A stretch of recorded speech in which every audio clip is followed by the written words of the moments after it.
Welcome to the Sportsman's Voice Roundup, your weekly look at conservation and sporting community news happening across the nation and on the Hill. Thanks for tuning in.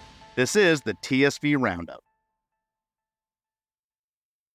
Welcome in, ladies and gentlemen, to this weekly edition of the Sportsman's Voice Roundup, your weekly look at conservation news from across the nation for the week of June 1st, 2026. We've made it. We've made it to June.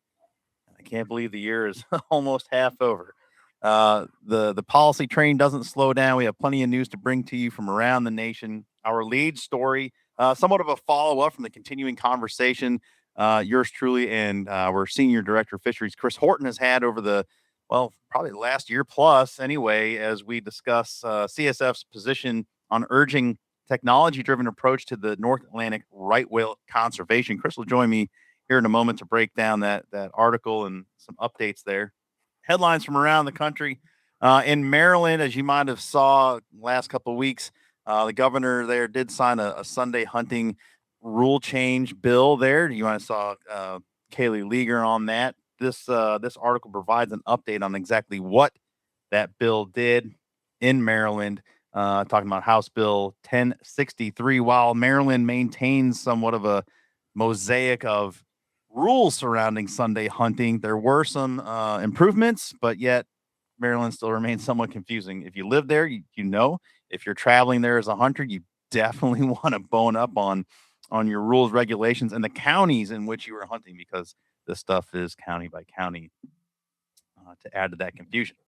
Heading to South Carolina, Governor McMaster signs a CSF priority hunting access legislation. This is from Connor Barker, who breaks down legislative efforts that ensure a no net loss of public hunting lands maintained. So some no net loss legislation passed there. Go check that out. If you're unfamiliar with no net loss, Connor will break that topic down for you.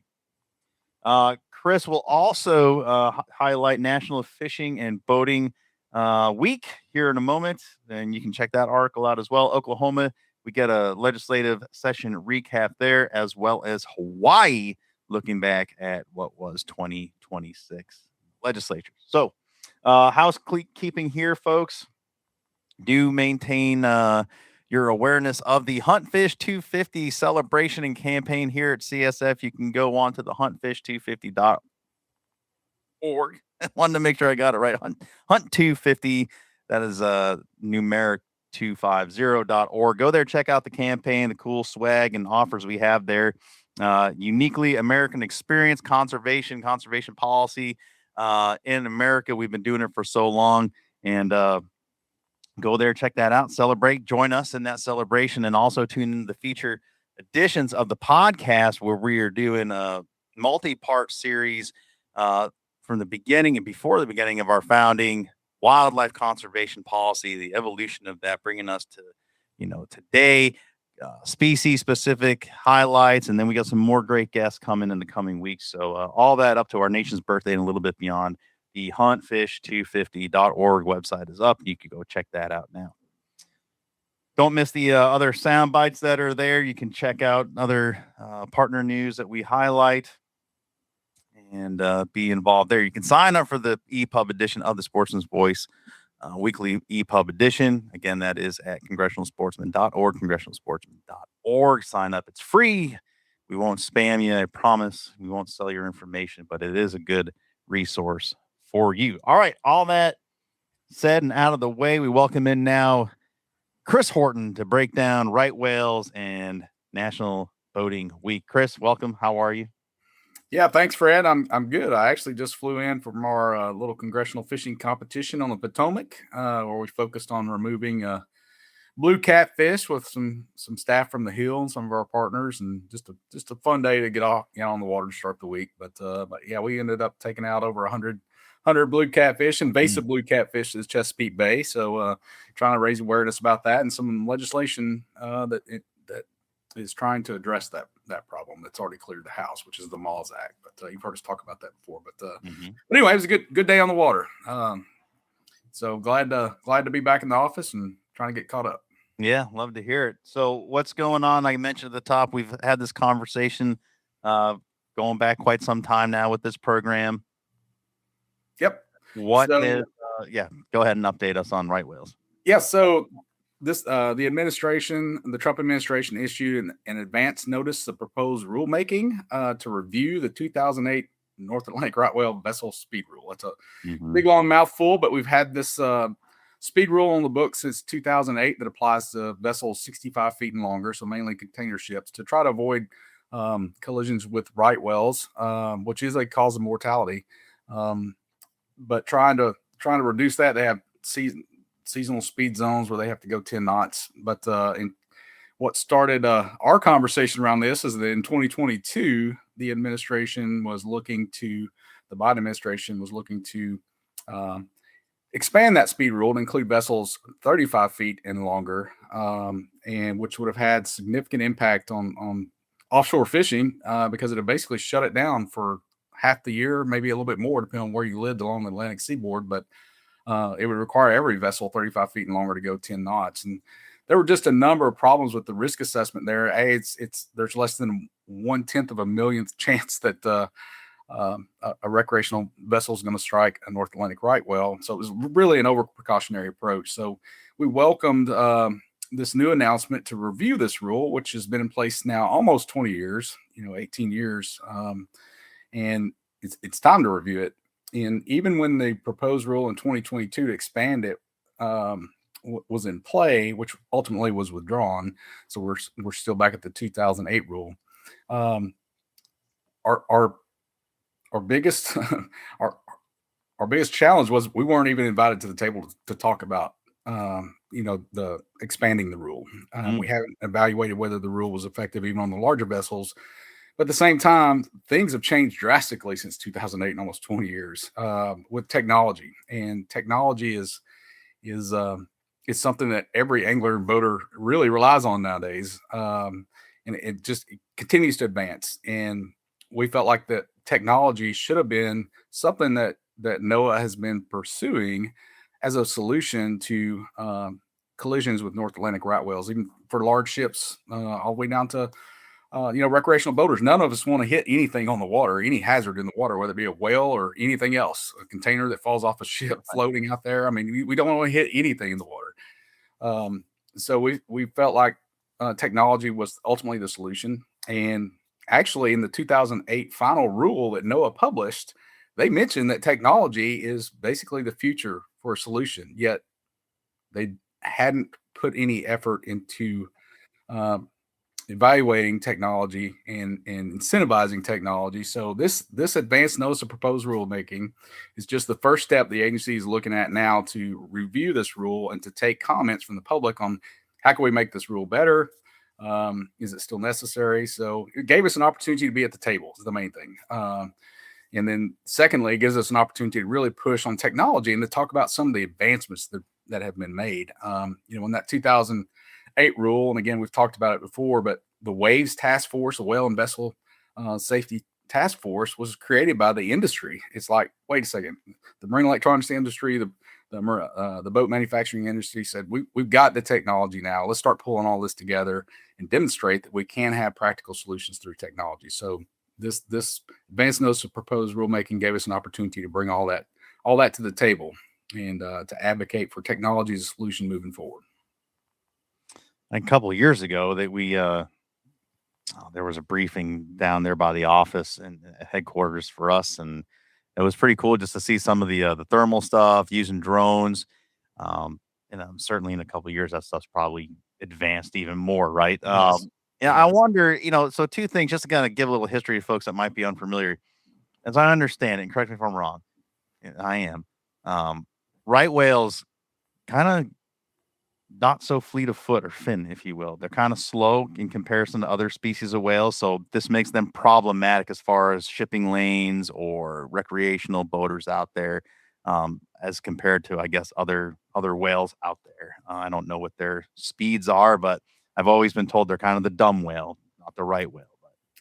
Well, technically, that's why they're called the right whale, because back in the whale harvesting days, in the whaling days, they were harvesting. That was the right whale to go for because they were slow on the surface and they floated once they were harpooned. So they were much easier to handle. Unfortunately, their populations have suffered a serious decline. They were rebuilding, I believe, through the 90s and early 2000s, and then we saw unusual mortality event where some of them the population started taking a downward turn. Now this year, the calving reports are very positive again, and the numbers seem to be going up. One of the things that we know is changing is this just their distribution and seasonal patterns, as we've seen fish stock shift and their prey shift. Their range and movements or elsewhere. So it's other things that we need to get it.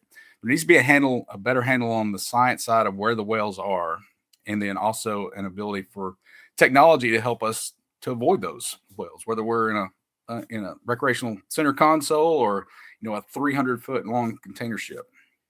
What is I can imagine somebody way smarter than me has brought up geotagging and basically putting telemetry on these things where they are slow, and I got to imagine individuals are known. I mean, you can see it with people tracking certain humpback whales. They got names for them based on their identifiers or characteristics. Is that an option? I mean, you're not going to hit every critter, but you surely get pretty close to the known residents, and then probably even get a better idea of their migration habits and what's going on there. Yeah, no, that's a great question, and one that was asked early on when that 2022 rule came out, the proposed rule. Apparently, right whales tag retention for satellite tags. There's something about their skin, and they do not retain those tags very well for a long period of time. So that makes it challenging. The flip side is that now we have such good acoustical monitoring techniques out there, satellite imagery. We have ways to zero in and pick out whales from space. There's a number of different technologies out there that is capable of tracking those whales. One of the challenges is just NOAA disseminating that information to the public. And I realized that they're reluctant to do that because they don't want people flocking to whales to watch them get that. But it just didn't make sense that their proposed expansion of the rule was going to place this giant 10-knot speed zone from shoreline to 40 miles from Massachusetts to Florida and say that they could enforce that. I mean, it would be much easier, I would think, if there was a pod of whales that were in an area where we needed to caution folks. Yes, that information's out there, the public knows it, but wouldn't that be easier to send enforcement officers to those same areas and be able to actually enforce the laws? Because you have to stay like 1,000 feet back from these things. Right. But anyway, hopefully through this process that we can really raise awareness that the technology has advanced considerably since 2008. It is advancing rapidly now. Mm-hmm. The Waves and Vessels Task Force has some of the smartest folks in the marine electronics industry and the boating industry working diligently to find a way to make sure that we can have this technology ready to go as soon as NOAA welcomes it. So yeah, no doubt. And I mean, AI just being integrated into everything, and it just seems to be quadrupling its capacity by the hour without exaggeration. It's you listen and read some articles just about not related to our space, but just in general the technology, and it's frightening. But there's some good to be harnessed there, and hopefully, like you said, smarter people in the room can figure out how to use that and do good with it. Yeah, absolutely. I mean, AI can be integrated into a number of these things and really help us with identifying right whales versus other whales. But again, it doesn't matter for us as recreational boaters. We don't want to hit anything, right? Any species of whale. And seeing whales on the water is cool when you're out fishing. I mean, if you have a bad day of fishing and see whales from the distance as you're coming in, I mean, that just kind of completes the day. And one of the whole reasons we're out there on the water fishing is just to enjoy time in the outdoors. Yeah, that's exactly right. And a perfect segue into National Fishing and Boating Week. You want to take a crack at that? Let the folks know what's going on and what they can expect. Sure.